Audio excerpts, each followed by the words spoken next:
So you caught me in my engine room, just doing a little work on the old sailboat. The old crusty electric hot water heater element burned up the other day because I forgot to put water in it before I plugged the boat into the dock, and the breaker was on, which kicked on the element and burned up the element. So, but it's just like a hot water heater at home too. It's the same exact thing, just smaller and a lot more expensive, just to let you know. But to change out the element, actually you just order one online or you go down to the hardware store and they're like 12 bucks for a new element.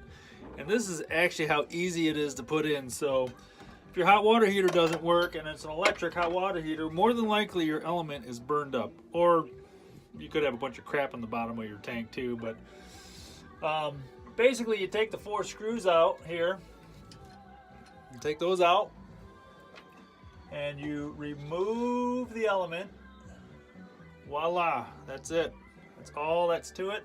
There's a little rubber washer here. You take that off. So this one is burned up. Can't really tell it's burned up, but it is, because as soon as I turn it on, it flips the GFI breaker that's leaking electricity into the water, so I know that the element is not working. So you get your new one, yes, stick it in a hole, and I believe there's an up sign. Yeah, it says up. So as long as your boat is floating upright, this is the way you put it back. And you just put the 4 screws back in, bada boom, bada bing. You got yourself a working hot water heater again for a whopping $12. So I encourage you to work on your own hot water heater if it's electric and it just needs an element. But just a warning, make sure the power is off, because most house hot water heaters are 220 and you do not want to get shocked on a 220. You don't want to get shocked on a 110 either, but yeah, make sure your power's off. So double, triple check that. You know, go to your panel, turn your breaker off, and then you should be able to hook up your element very easily. So some of them are screwed in instead of, this is a bolt-on one where it has 4 bolts that actually bolt a flange on with a washer. Some are just you just use a pipe wrench and you unscrew it and the whole thing comes out like a big bolt. But this particular one has 4 bolts and a flange and an O-ring of a sort.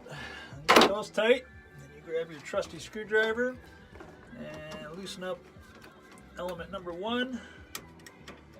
Put the wire on it.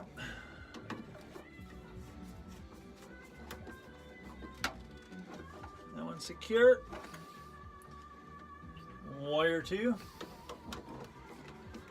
So this basically makes the circuit. Electricity goes down one wire, goes through the element, back out the other wire. And this is the thermostat. So it has a reset button, but the reset didn't trip, so that also tells me that the element was leaking. And then this is the adjuster. You can adjust the temperature here. And this is actually the thermostat. It presses up against the tank. I want to put this bracket on so it makes it push it up against the tank, because that's what it tells the temperature.